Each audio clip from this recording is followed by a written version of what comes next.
Ladies and gentlemen, we're back again with another Creator Insider reaction and review commentary video. This time is Can 1,000 Flags Take Down a YouTube Video? A video that was recently published to the Creator Insider channel by Matt Koval. Let's have a look and see what he has to say, shall we? And interject with our own thoughts and comments as the video goes on. Now, as you probably know, when you watch videos on YouTube, one of the things you can do is help report videos that you think break community guidelines. Although note that just because someone thinks they may break guidelines doesn't necessarily mean that they break guidelines. It's all anonymous, and any video that gets flagged gets looked at for violations. I'm curious as to whether that is actually the case, or if this is just nice PR speak. Ladies and gentlemen, when you upload a video to YouTube, it is scanned and scanned and scanned by bots. And YouTube asks you what's in the video and if it goes anywhere near guidelines, etc., etc., to which you file a report, which is compared to what the bot says. If a video is reported for some reason, is it scanned and checked again? Or is it just compared to the data that is already on file? Flags don't impact the outcome of a video's policy assessment. A video's policy assessment? That sounds like something that would happen towards the start of a video's life. A video is uploaded and in its first day gets 1,000 flags, goes through its normal assessment, but the assessment says it's fine?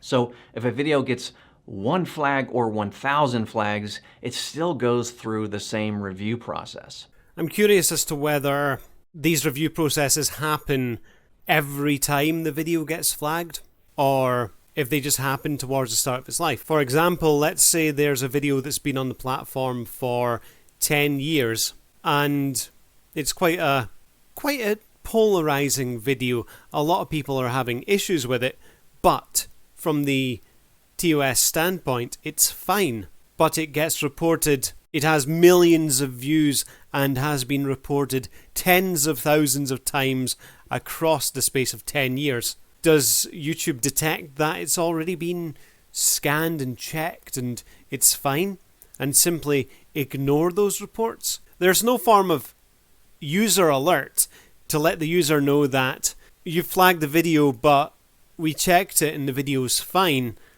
or you flagged the video and we've removed it. What I'm getting at here is that with the bots on the platform and the way that YouTube scans things and the way that creators need to tell YouTube about what's in their videos, is this reporting tool actually a very redundant, useless, dinosauric appendix upon the platform that won't do anything? Is it more a system that gathers information about what viewers think about things to inform future policy updates? An example being a few years back when YouTube changed the rules resulted in the destruction of a few long-standing videos that had been on the platform for years by that point. One that sticks in my mind is the removal under community guidelines following a rule change of iDubbbz's content cop on Leafy. A video that had been fine on the platform for years. A video that Leafy himself thought was hilarious. YouTube decided, nope, get rid of that. Did they alter their terms of service following from people flagging the video and giving reasons and writing things in the little box about why they didn't like it? Now, I asked, well, wouldn't 1,000 flags set off some kind of alarm? I mean, surely that means a video is really bad, right? In some cases, yes, and if the video does violate YouTube's guidelines, action is taken as swiftly as possible. That can include age-gating the video, removing it entirely, or even terminating the whole channel. Again, I'd have to say this would come down to, does the robot agree with what the human viewers are thinking? Your platform is serving 3.2 billion people a month. Of those 3.2 billion people, let's say 1 billion of them are flagging things on a regular basis. I think this is a matter of the system knows itself better than the people who do the reporting do, and that YouTube would generally stand by what their bots say, or what the human manual review that people give of their own videos say when they publish their video on the platform. Ultimately, a viewer watching YouTube in Britain or the USA is less likely to be offended by things that, say, a viewer from an Islamic state is, where, say, alcohol, for example, is not allowed in their country.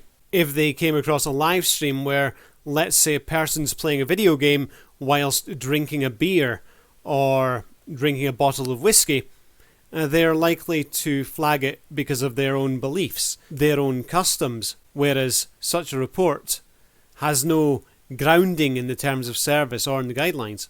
A British viewer or an American viewer seeing a person drinking a beer on stream would think nothing of it. Let's move further into a more grey matter. The legality of cannabis in several countries throughout the world is questionable. Where I am, it's illegal. In the US, it's legal, kind of, in some places, in some states, for some reasons. I know I couldn't sound any more vague than that, ladies and gentlemen, but sufficing to say, you go onto some people's channels and they are in a room full of smoke, enjoying da weed in it. Some people seeing that might report it as illegal drug use, when in fact, in the person's own state, it may be very legal for them to be doing that in their own home. Lots of times viewers flag videos not because they break a policy, but because people just don't like them. That's why there's a dislike button, Matt. You should point that out.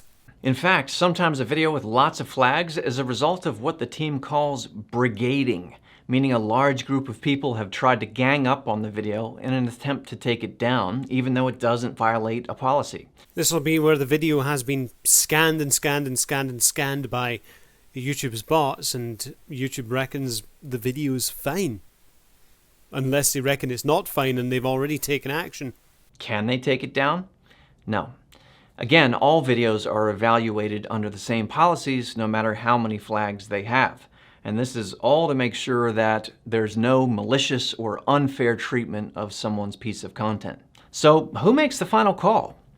The ultimate decisions are left to YouTube, who has teams in multiple languages evaluating flags 24/7. I'd be more inclined to think that a great deal of this is very robotic. There's no way that YouTube has the manpower, especially right now, during the global pandemic, where they were saying that they were having issues with manpower. Let's fall back on the example that I'd made.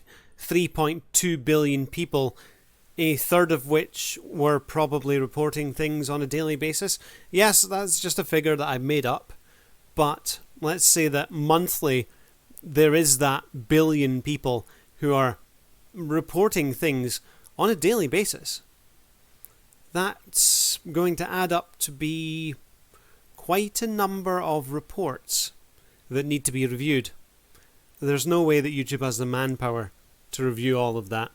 So it's going to have to fall back on the bots. It's going to have to fall back on the information already stored about the video from its initial scans, from what the uploader has told YouTube about the videos. I don't think YouTube has the manpower to be digging through all of those reports, ladies and gentlemen. 365 days a year in time zones around the world. If something is borderline or a really tough call, it goes up the chain of command until a final decision is made. I'd really have to question about that one, as it sometimes seems from people's points of view that their content might get removed immediately, and that it's generally seen to be very robotic. The bot just thinks and then it does the removal automatically. It doesn't seem to send things up the chain of command, and then the person either appeals it or takes to Twitter and ends up getting their video back. False positives from bots, ladies and gentlemen. But then with the theorised amount of activity going on, I think again it does just fall back down to the manpower aspect again. I hope that helps you understand how the flagging system works. I'm encouraging YouTube's policy team to watch the comments of this video, so if you have any thoughtful feedback or ideas, if you ever tried to flag a video and was confused by something, let them know in the comments. Well, ladies and gentlemen, the original video will be linked in the description section down below, so you can go there and comment on it how you wish. But I would posit the question to you, what do you think of this? Do you believe him? He makes it sound like there are a lot of humans involved in the reporting process, ladies and gentlemen, but I'd be more inclined to think that this is more robotic than he makes it out to be. Him saying that there are a lot of humans involved, well, that sounds nice from a PR point of view, doesn't it?